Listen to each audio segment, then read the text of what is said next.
Other types of walls are these curtain walls, which are basically um, glass walls, and this is what it refers here. Curtain system, curtain grid. I can create a curtain grid here. I can develop the grid that I want in my curtain walls, and if I don't have a mullion here, then I can create it from this button.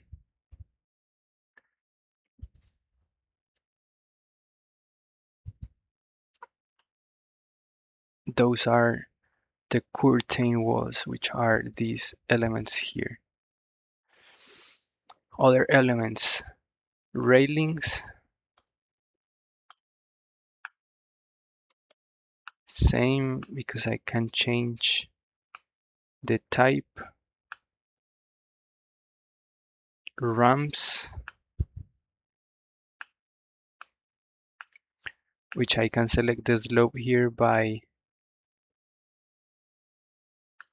selecting the percentage of the inclination or the slope, and getting to know this formula, which is equal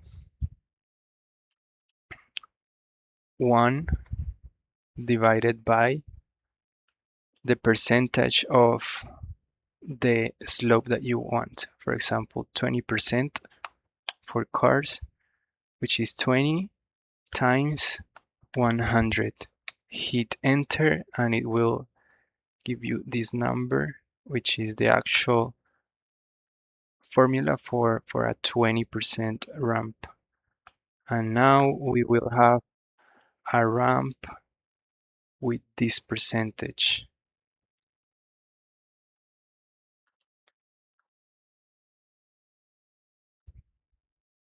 By double clicking, you can edit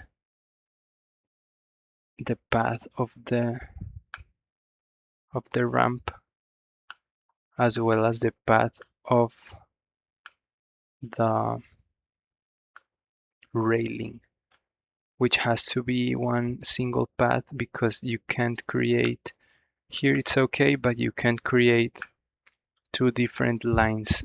Separated lines are not allowed, so it will send you an error which can't be uh, like avoided. You have to delete this line and then hit accept.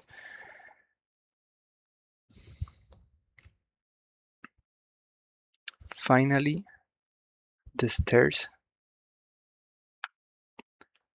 are at first difficult, but I'm gonna teach you very simple the way of creating them, so you don't have to fight when you're in front of a stair.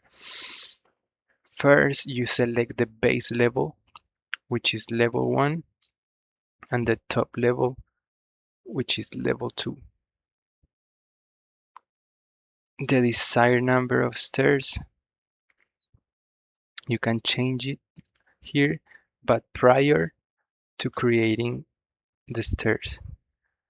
So you're having this height of of of the risers, but it says that the maximum riser height is this one. So if you want, you can change the maximum height, so it allows you to create less number of steps. Now you can do it in a plan view or in a floor plan or in 3D, then you start creating your stair.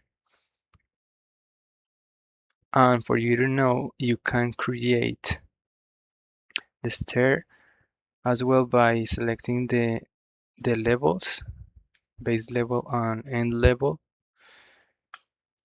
But what you can do is create it to the until up to the middle of the stair, and then the other half create it in an L form, which will create you the step in between of them.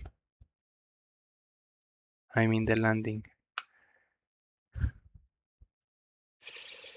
So just for you to check, it's being created from this level exactly to the top level. What's remained then? You create a shaft, which is a hole in the floor, and then you have your stair with your own hole now already modeled, which in the properties you set up by by by selecting the base, which is level 1, but you can choose level 2 and the base offset, putting it to -1. Then the top constraint, put it level 2, and that's okay. You have the shaft already placed just for the hole that you want to make.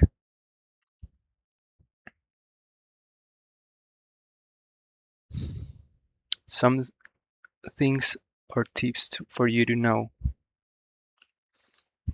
When selecting a floor in the properties, you have the area and the volume. This is such a great property that we have in Revit because you very quickly get the area of anything, as well as the walls.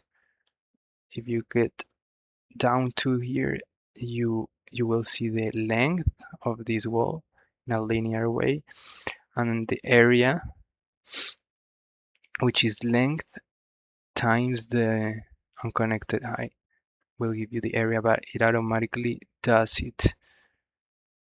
And if you put a door, remember this area 255, if you put a door in here, will rest it or take it off from the total area.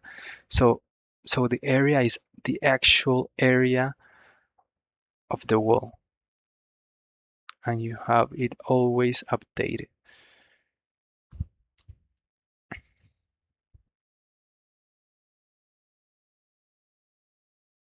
One other thing for modeling in architecture is the massing on site, which is the in place mass,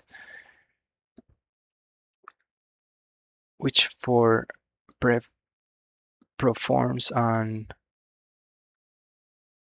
in a previous phase prior to the design is very useful because you will see very rapidly that this is very easy, and it's very useful to know areas and volumes, especially areas um,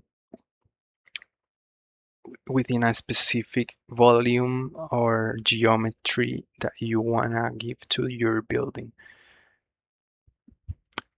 Let's put some geometry 1 example for you to know this. tool, which is called mass.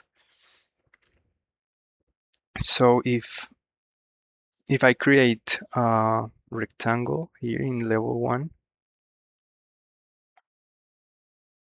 when I select it, I can create a form. And now I have this new form.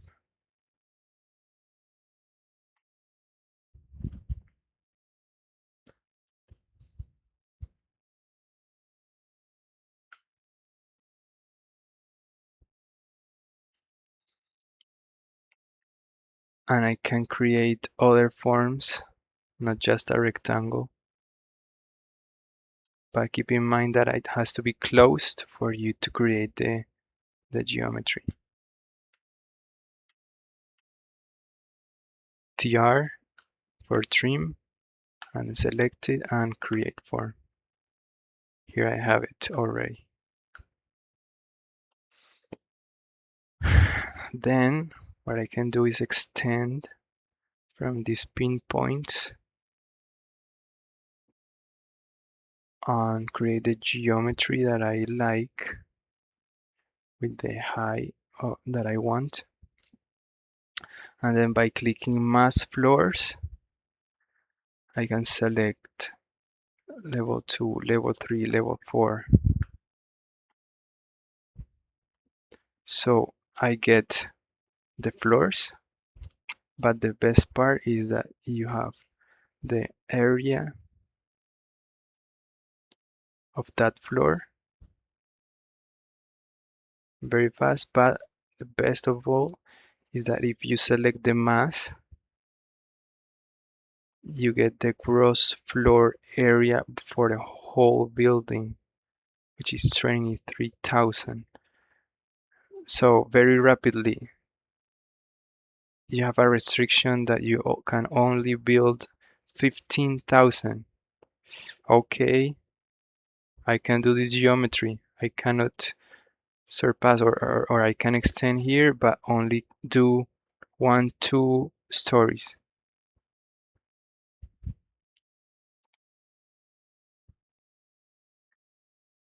1, 2, 3, 1, 2,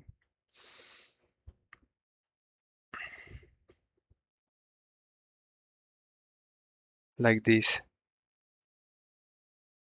There you have 17, so adjust it to 15,000, and there you go. You have your geometry in an early stage.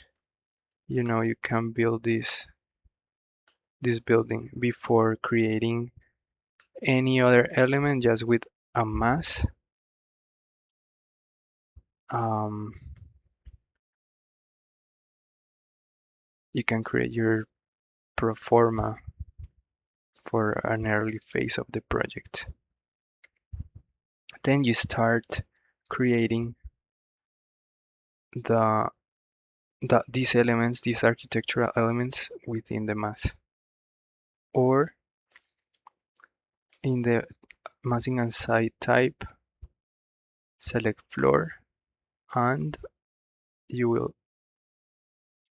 select the floors within the mass, and then go through your types and create a floor that matches the mass geometry.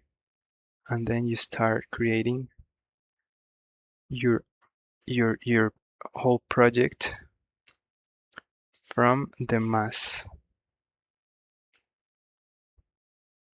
You can do the wall, but it will create the whole wall. It's up to you if you wanna do it like that,